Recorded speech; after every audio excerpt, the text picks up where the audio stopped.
Hai teman-teman, Assalamualaikum warahmatullahi wabarakatuh. Perkenalkan, nama saya Febrianto Asupu. Saya mahasiswa semester 3 di jurusan Pendidikan Guru Sekolah Dasar, Fakultas Ilmu Pendidikan Universitas Negeri Gorontalo. Pada kesempatan kali ini atau video kali ini saya buat untuk memenuhi tugas mata kuliah, yaitu mata kuliah pengembangan kurikulum dengan dosen pengampu adalah Ibu Nur Fadlia SPD MPD. Pada kesempatan kali ini, saya akan membahas tentang perubahan kurikulum di Indonesia. Mulai dari kurikulum setelah merdeka sampai dengan kurikulum yang baru saat ini kita tahu, yaitu yang kita kenal dengan nama kurikulum Merdeka Belajar. Bagaimana keseruannya? Tetap langsung saja kita masuk pada video selanjutnya.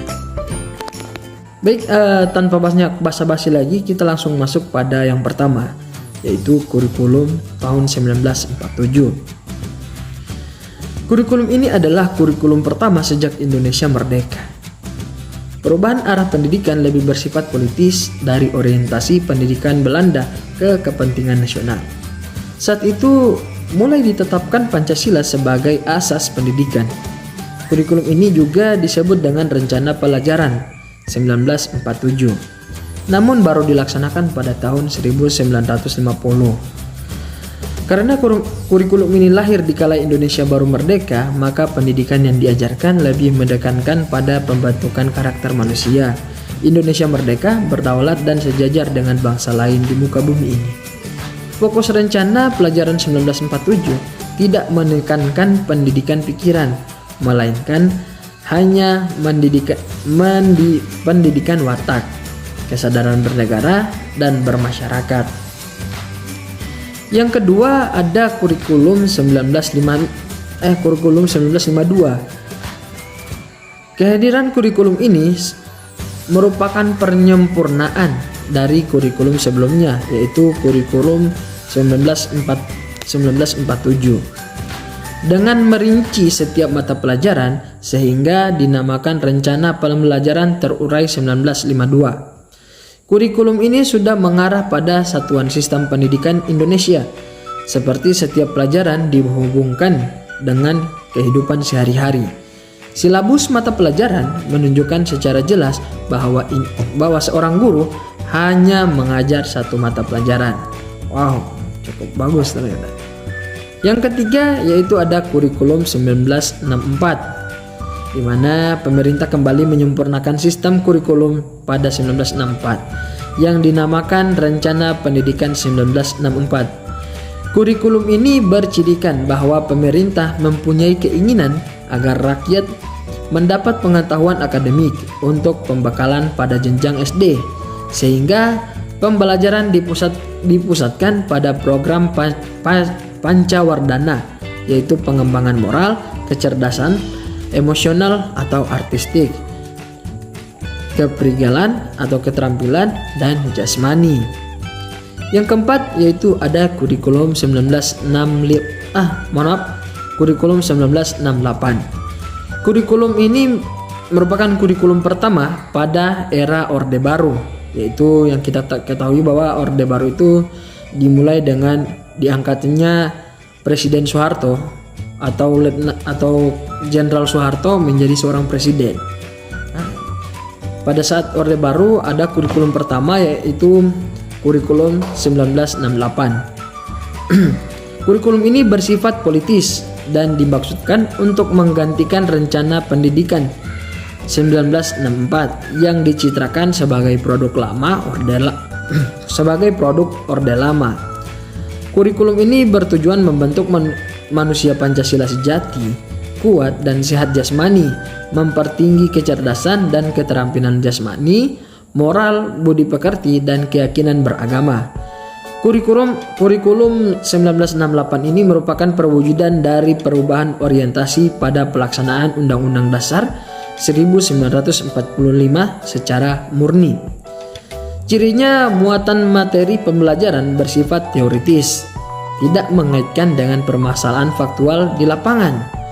Titik beratnya pada materi apa saja yang tepat diberikan kepada siswa di setiap jenjang pendidikan. Isi pendidikan diarahkan pada kegiatan mempertinggi kecerdasan dan keterampilan, serta mengembangkan fisik sehat dan kuat. Yang kelima teman-teman, ada kurikulum 1975.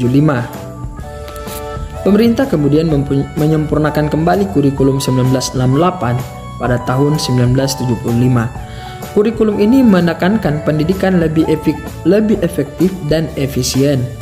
Menurut Mujito, Direktur Pembinaan TK dan SD, Departemen Pendidikan kala itu, kurikulum ini lahir karena pengaruh konsep di bidang manajemen MBO, di mana MBO adalah manajemen by objective.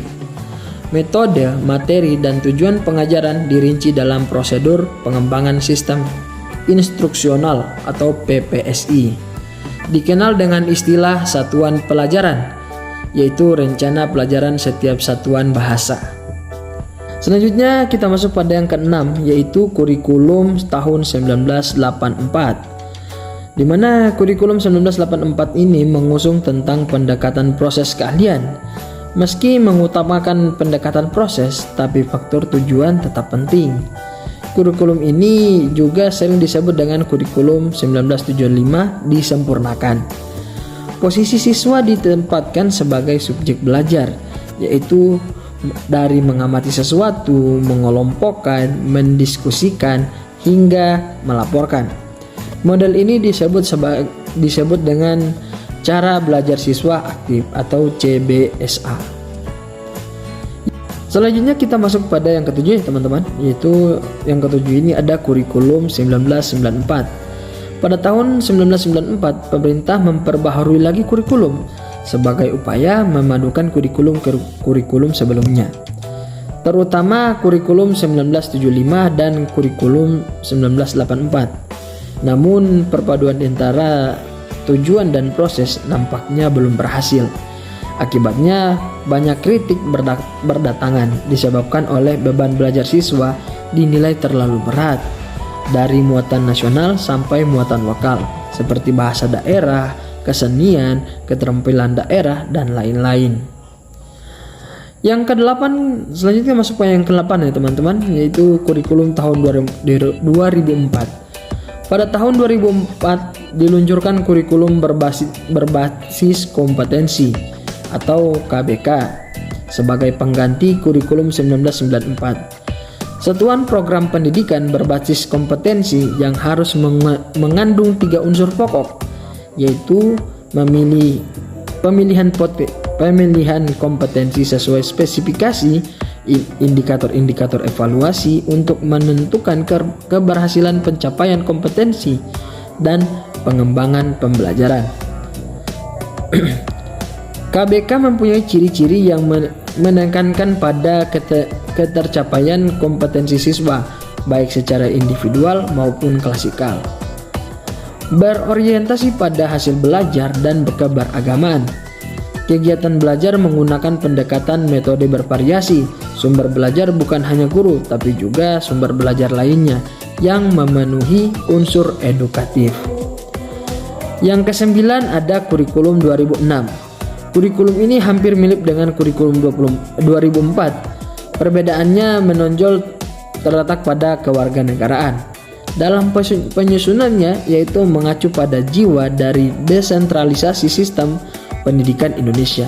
Pada kurikulum 2006, pemerintah pusat menetapkan standar kompetensi dan kompetensi dasar. Guru dituntut mampu mengembangkan sendiri silabus dan penilaian sesuai kondisi sekolah dan daerahnya. Hasil pengembangan dari semua mata pelajaran dihimpun menjadi satu, menjadi sebuah perangkap. Kurikulum ini juga dinamakan sebagai kurikulum tingkat satuan pendidikan atau yang kita kenal dengan KTSP.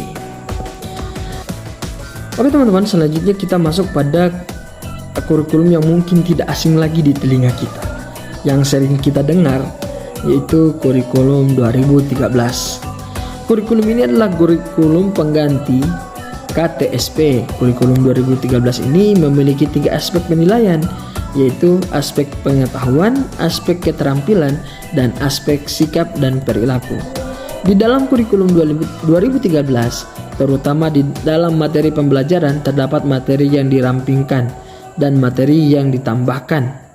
Materi yang dirampingkan terlihat ada di materi bahasa Indonesia, IPS, PPKN, dan sebagainya. Sedangkan materi yang ditambahkan adalah materi matematika. Kurikulum 2013 hingga saat ini masih berlaku dan diterapkan di sekolah-sekolah Indonesia. Baik teman-teman, selanjutnya atau yang ke-11 kita akan membahas tentang kurikulum Merdeka Belajar, atau yang saat ini kita kenal dengan yang namanya kurikulum Merdeka. Kurikulum Merdeka merupakan kurikulum dengan pembelajaran intrakurikuler yang beragam, di mana konten akan lebih optimal agar peserta didik memiliki cukup waktu untuk mendalami konsep dan menguatkan kompetensi.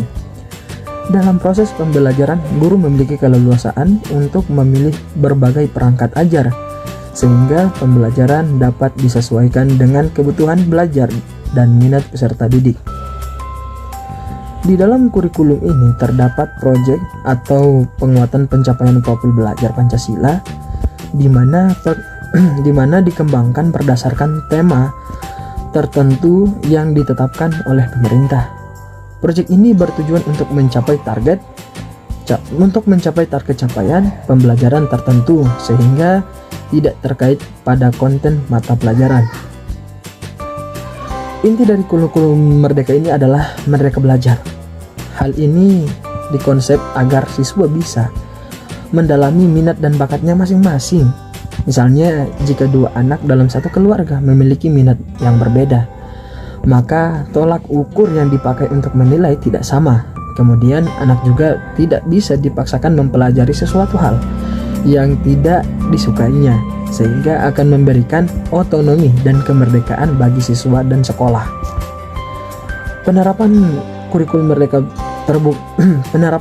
Merdeka ini terbuka untuk seluruh satuan pendidikan, baik itu PAUD, SD, SMP, SMA, SMK, pendidikan khusus, dan kesetaraan. Selain itu, satuan pendidikan menentukan pilihan berdasarkan angket kesiapan implementasi kurikulum Merdeka yang mengukur kesiapan guru, tenaga kependidikan, dan satuan pendidikan dalam pengembangan kurikulum. Pilihan yang paling sesuai mengacu pada kesiapan satuan pendidikan, sehingga implementasi kurikulum Merdeka semakin efektif jika sesuai kebutuhan. Baiklah teman-teman, itulah materi tentang sejarah perkembangan kurikulum di Indonesia. Lebih dan kurangnya saya mohon maaf. Wabillahi taufiq wal hidayah. Assalamualaikum warahmatullahi wabarakatuh.